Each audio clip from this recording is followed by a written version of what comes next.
contra 1 d'Aden a Guíxols. Això ja s'acaba i per això avui tenim aquí a l'últim dels nominats per un company. Avui tenim aquí en Marc Sala.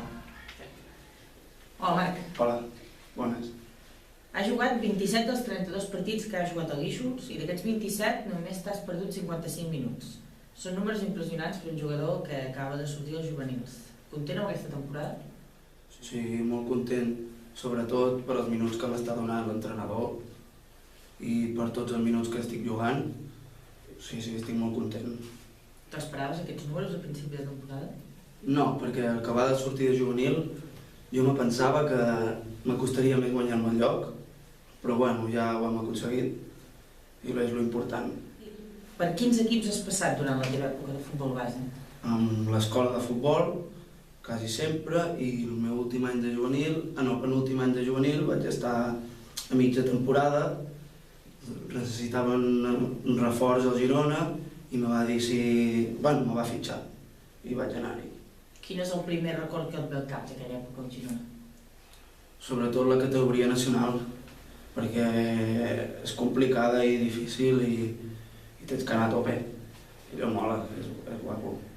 Això de jugar a la categoria com la nacional et va permetre fer una vida normal o pel contrari vas haver de renunciar a coses que... No, perquè el Girona no és pas un equip que te prohibeixin coses ni molt menys, però alguna cosa sí, més que altra, però tot per igual, que a l'escola. Quan decideixes marxar del Girona i tornar a l'escola Sant Felip?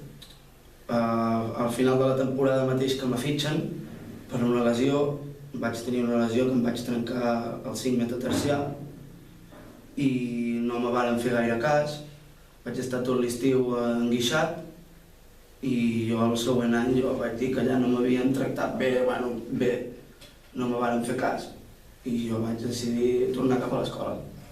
Què se sent al compartir vestuari amb el teu germà Pau Sala? Hombre, en veritat m'agrada perquè és el meu germà i vulguis o no, és una cosa que m'havia agradat des de petit i ho he aconseguit, però per motius de feina i tal, i lesió ell no ha pogut estar-hi. Però bueno, no ha estat quasi tota la temporada, però ja ha sigut bastant i ja m'ha agradat, sí. T'ha donat algun consell? Hombre, de consells me n'ha donat pocs, però sí, sempre que jugava i tot, sempre m'animava i quan acabava el partit, doncs sí, m'ha donat ànims i tot, molt bé.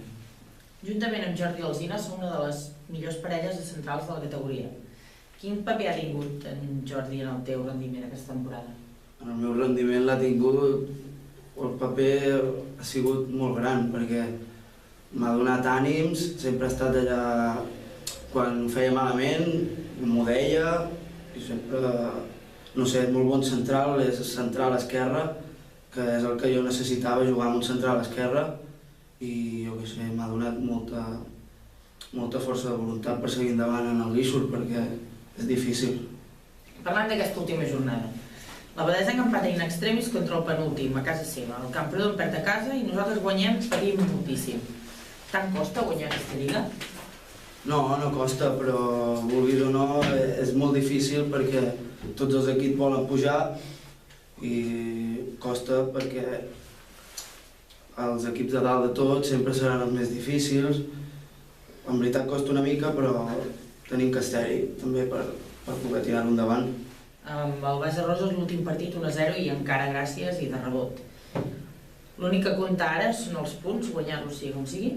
Sí, encara que quedin 2 partits els tenim que fer, perquè vulguis o no ja promocionaríem, els tenim que aconseguir 6 punts. Contra el Base Roses a la primera volta vam quedar 0-0 en un partit molt rocós i complicat i aquí 1-0. Un equip molt difícil, no? Bueno, defensaven bé, tenien bon atac i ens tapaven bé a l'hora de veritat, a l'hora d'atacar nosaltres tancaven bé i tot, ha sigut difícil, sí, contra el Base Roses. Una de les males notícies al partit de diumenge va ser la lesió de Yassin, però va sortir i va fer un molt bon partit. Tu que el coneixes, el vas preparat per encarar els últims partits decisius? El veig preparadíssim per encarar els 2 partits que queden i podria haver jugat també molts més partits d'aquesta temporada. El veig perfecte. Aquest dissabte visitem un camp molt complicat com és el del Calonja, que està jugant el descens. Després de veure'l a la primera volta, quin partit espera? No sé, jo el trobo difícil perquè aquí ens va costar i vàrem empatar. Bueno, no ara bé no me'n recordo, però 1-0, sí. Però va ser difícil, que ens van fer un pal i tot va ser molt difícil. Però jo espero i crec que sí que podrem guanyar. No sé, ja ho veurem. Teniu por de l'ambient que us trobareu dins del camp? Home, por no, perquè ja hem jugat contra ells, ja sabem qui són, ja els coneixem. Por no, anirem a totes i ja està. El Camprodon també visita un camp complicat com el del Base Roses. Qui aconsegueixi guanyar fora té la plaça de promoció a casa assegurada? Bueno, quasi bé sí, però el que importa a nosaltres ara és guanyar aquests dos que queden i el que faci el Camprodon i deixi de fer nosaltres, guanyar aquests dos partits. Com a defensa has hagut d'estar davant de molts davanters aquesta temporada. Hi ha algun partit en especial que hagis patit per defensar especialment? Bueno, sí, jo me'n recordo contra el Breda aquí a casa, que em va costar perquè hi havia un davanter molt gros i no, era difícil i va costar la veritat, era molt bo. Bé, ja saps que tu eres l'últim que et sentaves aquí nominat per un company. A partir d'ara escollirem nosaltres en funció de qui creiem que pot ser més o menys important de cara a promoció o final de temporada.